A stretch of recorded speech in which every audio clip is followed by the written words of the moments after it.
His preparation, obviously he's an everyday, consistent player that's very detailed about whether it's in meetings, whether we're off the field, whether even if we're, taking a day off, He's somebody that we're leaning on for leadership because he's been here for a long time and has done it the right way. Obviously his teammates respect him tremendously, and he's been very consistent. That's the best thing I can say about Will. There's no really up and down, like I said, the players are being led the right way.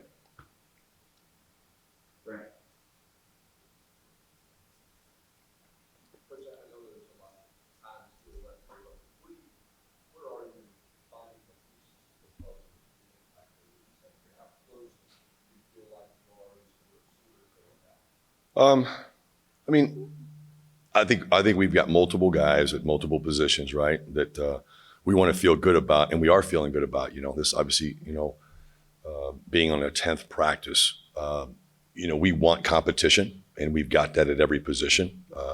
And I'm not just saying corner. I'm just talking about whether it's two corners on each side, or two guys at star, two guys at the boundary safety, or two guys at the strong safety. And there's more guys, okay? And I've said it before, our versatility, which we recruited, allows us to be able to move guys around and play the best players, the guys that are performing and making the plays on a consistent basis. So we're in a good place right now. We just got to continue to improve, and each and every day like we're doing right now.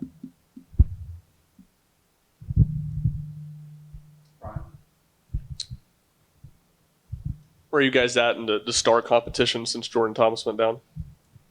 You asking about the star? Yeah. Christian Harrison and Boo Carter are taking the bulk of the reps.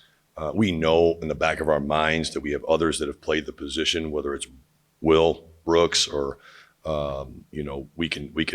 we have the versatility where it's Andre Turrentine, but the two guys right now that are competing at this, is Christian and Boo, and they're doing a really good job. Willie, how have you seen Jordan Matthews sort of continue to grow as he goes into his second season? Jordan's done a really nice job. It really started back in the spring. You could see the improvement, the confidence. You're seeing a lot more consistency in the playmaking, but he's had a tremendous summer. He's one of the guys that were signaled out, as having a great summer in the weight room, obviously on the field. He's a smart player. He's making a bunch of plays here in camp, that's built some confidence, and it's really great to see. He's a very, like I said, he's a guy who's smart. He's got great size, great ability, and to see the consistency, obviously, it's good to see. Well, in your career, you've coached guys on the sideline through a headset when you're upstairs. You've been on the sideline face-to-face with a blackboard. Now there's iPads out there. What did you think of that Friday night, dealing with that in the scrimmage?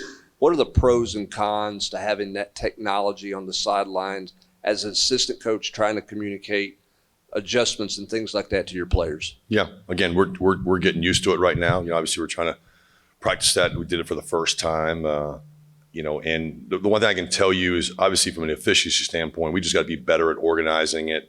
But when we came off, it's easier to show a picture of something, obviously, and seeing the play as if it just happened, 5 minutes ago. And it's going to be, I think it's going to be a good thing for all of us. Once we get it where we feel comfortable in doing it and how fast you do it, and the organization. But you're showing them the picture as opposed to drawing it on a board, and they can actually see where they lined up. And so I think it's going to be very efficient.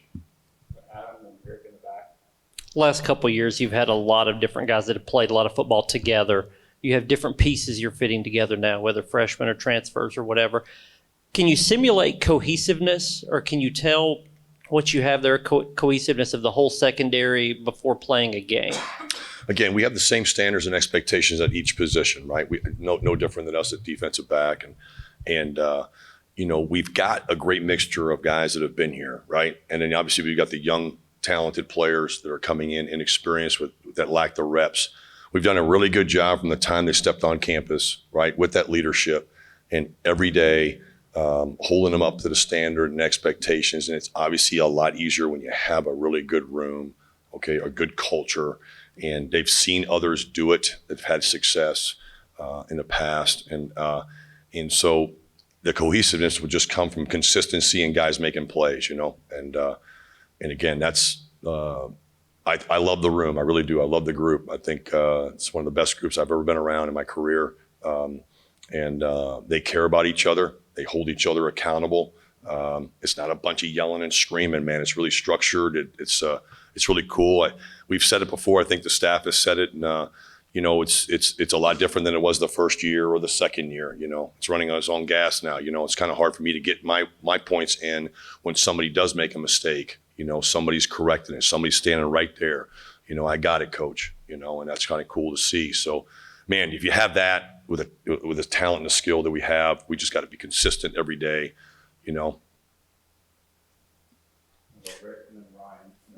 Coach, you kind of answered it right there, but through 10 practices, what's maybe surprised you or stood out about your group to you? Again, it's nice. We got 4 turnovers today, right? And the playmaking on the ball, actually catching it. We had a couple of drops a couple of practices ago, but they're having fun. You could see whether it's a young guy or whether it's an older guy, the encouragement, not letting guys get down when things go wrong. I guess the next play mentality of their personality and their, it's kind of cool to see, man. And again, it's not perfect, but there's a lot more of that going on than the other way. And so again, like I said, it was a really good day, getting some turnovers today, and that always helps, right? On defense, you're changing the momentum of the game. What's Jamal McCoy done to impress you guys this camp, and how far has he come since he arrived on campus? Yeah, the first thing I'll say about Jamal, he's such a great teammate. You come from a different situation, okay, and obviously in the dynamics of college football now, right? Different team last year. He comes to our program, man, and he is who he says he was. High character.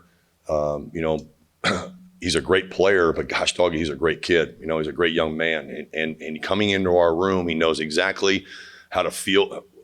Had a good feel for the room, the awareness of fitting in, and he's led. He's not the loudest guy, but just little things. Where guys might be complaining or not sure about something, man. There's always a positive spin to it. He sees that glass half full.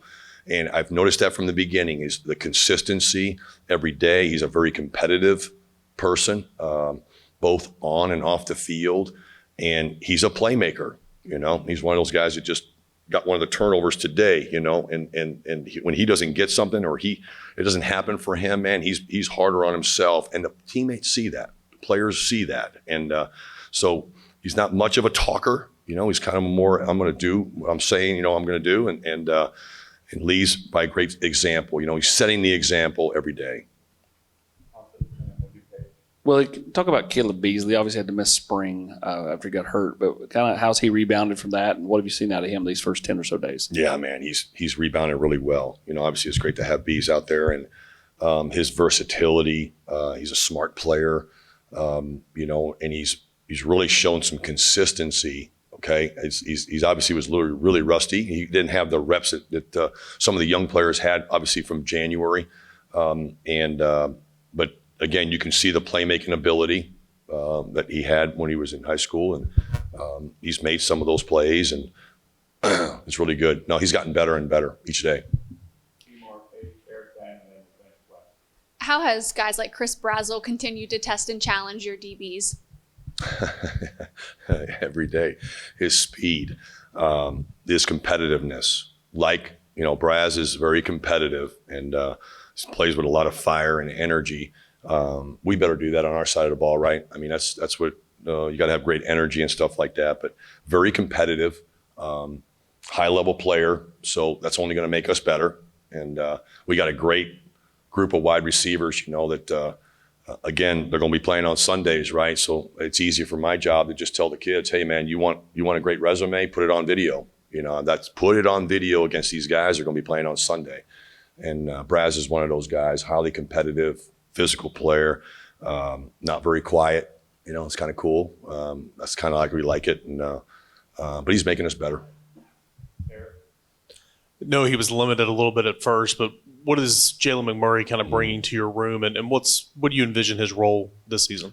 Yeah, again, I'm going to sound like a broken record, man. Small details matter to him. You know, locked in and focused in a meeting, coaching the younger players that are sitting right next to him, and not just when they make a mistake, but also, you know, he'll point something out, man. Now, listen, just look at here, and he's kind of telling them if they had this call, play it like this, you know. So he's a great teammate. He wants everybody to be really good, and then on the field, a lot of energy. He wears it on his sleeve, man. I'm telling you, his personality is really cool. He's totally different when he's on the field, and guys feel that. I think the opponent feels it, our offense, but it's great to have Jaylen here. He's another guy that's very consistent, and coming back, you know, had a little bump in the road here, man. He's really come on strong here in the last couple of practices. Willie, why has Boo positioned himself to play as a true freshman, and not just play, but start potentially as a true freshman at a very important position? Man, he's a really good player. The guy's so talented, you know. Really, he's very competitive. And I just said it, he's very athletic. So he's versatile. Boo can play a lot of positions. You know, we're just putting him right in a position where where you have to make plays. You got to be really good at star. You know, those are the position in our defense that schematically he's going to be involved almost in every play. And start off by his athleticism, his competitiveness, his love for the game. You can see it both on and off the field, and it's great to have it because he's going to compete on every play. Willie, was there a point during Will Brooks' career where you thought you saw enough to say, you know what, maybe this isn't just a special teams guy, maybe this guy can kind of help me on the back end of the defense? Yeah. Again, we're the back end, right? We deal with space. What better example if you're doing it on special teams? I'm telling you, my entire career, the great players that I've been very blessed to be a part of in their lives were great special teams players. Really, in space. So anytime the guy's making consistently plays in space, doesn't matter what teams he's on, it's got transferable skills to play offense and defense. And for us, you know, for most of it's all defense, right? Some of the same terminology is on special teams. It's and him being a smart player, translating that to defense. It's always been simple for Will. And again, consistent. He's a consistent guy you can count on every day, every drill. I just heard him, like I just said a little while ago, I can't get a word in, especially if Will Brooks, he's in my pod and these special team groups. You know, obviously we got 8 to 10 guys, and I want to go correct the guy, and Will's already beat me there, you know. And sometimes he says it better than I do, you know, from a standpoint of the personality, because he keeps me in check myself, you know, about not losing it when you're trying to correct somebody. So you saw it from the beginning, because again, he made some plays in space, and then, okay, you watch him in the meeting room, and gosh, he's all over the scheme. He understands it, and you knew that he was going to have success here.